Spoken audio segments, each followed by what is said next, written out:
विधानसभा क्षेत्र से नेतृत्व करने वाले विधायक कासमी साहब हमारे साथ है। क्या कहेंगे इस प्रकार से जो अराजकता फैल रही है, कहीं न कहीं जो जातिवाद का जो मसला आता है उसमें महाराष्ट्र में मालेगांव पहले नाम दिया जाता है, क्या? मालेगांव तो 1922 से बदला।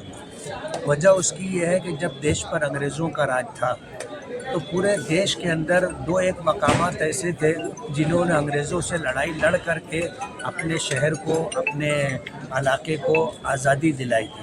1922 में मालेगांव के लोगों ने अंग्रेज़ों के साथ जंग की थी और उस जंग के अंदर मालेगांव को आज़ादी दिलाई थी और आज़ाद हिंद हुकूमत कायम की थी।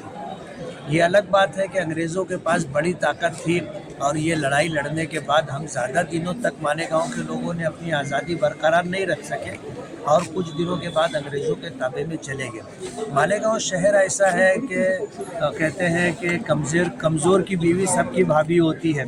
मालेगांव के साथ भी इसी तरह का मामला हो रहा है।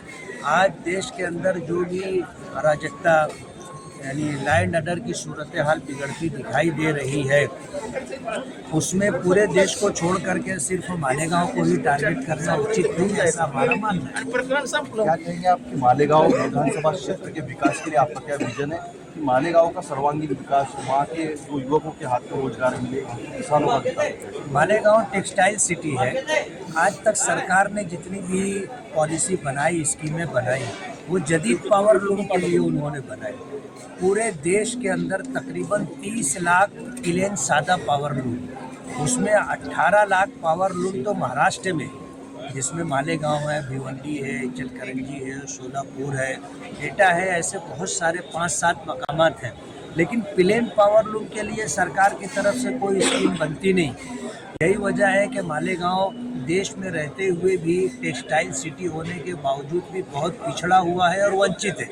हम ये चाहते हैं, मैंने हाउस में भी बात रखी थी कि लोगों को रोज़गार मिले, उसके लिए प्लेन पावर लूम के लिए सरकार कोई ऐसी स्कीम बनाए कि इस टेक्सटाइल सिटी को उसका लाभ मिले। जैसे आप जो भारत के अंदर कई सारे एनटीसी के जो मिल है, नेशनल टेक्सटाइल कॉर्पोरेशन के जो मिल है, वो बंद होते जा रहे हैं। वहीं कहीं ना कहीं टेक्सटाइल का जो व्यवसाय है ये कहीं ना कहीं बंद होते जा रहा है। मशीनरी ज़्यादा काम कर रही है, लोगों के हाथों को रोजगार नहीं मिल रहा है। लगातार जो कपड़ा मिले वो भी बंद होते जा रही है। नहीं, हम तो यही बात कह रहे हैं कि जदीद पावर लूम आने की वजह से जो रोज़गार लोगों के हाथ में है वो ख़त्म होता जा रहा है। एक प्लेन पावर लूम पर 2.5 लोगों को रोज़गार मिलता है, 2.5 लोगों को रोज़गार मिलता है। 2.5 के पीछे अगर 2.5 आदमी के पीछे अगर एक परिवार में 5 लोग हैं तो आप ये समझ लीजिए कि 12.5-15 लोगों को रोटी रोज़ी मिलती है। लेकिन प्लेन पावर लूम ख़त्म करके जदीद पावर लूम के लिए जो प्रोग्राम बनाया जा रहा है, इससे बेरोज़गारी बढ़ती जाएगी और देश के अंदर अराजकता बढ़ता जाएगा। जाहिर बात है कि भूखा आदमी अपना पेट भरने के लिए अगर उसको जायज़ तरीके से रोज़गार नहीं मिलता है तो फिर वो ऐसे रास्तों पर जाता है जहाँ से उसको कुछ ना कुछ आमदनी हो, उसका घर चले। वक्फ बोर्ड की ज़मीन जो है वो सरकार हस्तांतरित कर रही है, अपने ताबे में ले रही है, क्या करें? वक्फ का मसला ऐसा है कि ये हमारा अपना ज़ाती मसला है। बात ये है कि वक्फ इसलिए किया जाता है कि प्रॉपर्टी बाकी रहे, उसका जो बेनिफिट हो वो लोगों को मिले और इसमें सरकार ने हमको कुछ नहीं दिया है। मुसलमानों ने, हमारे पुरखों में, हमारे आबाओ अजदाद ने जब ज़मीनें वक्फ की है तो हम मुसलमानों के लिए वक्फ की है। जैसे मस्जिद के लिए वक्फ है, दरगाह के लिए वक्फ है और अपनी औलादों के लिए वक्फ है, दूसरे वंचित लोगों के लिए, महरूम लोगों के लिए वक्फ है।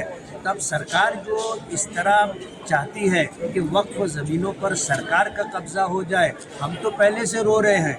बात यह है कि वक्फ की आधे से ज़्यादा ज़मीनें पहले से सरकार और दूसरे लोगों के कब्ज़े में, और अब इस तरह जो है सरकार 100% अपना उसके ऊपर कब्ज़ा करना चाहती है। ये बात देश के लिए और मुसलमानों के लिए अच्छी नहीं है।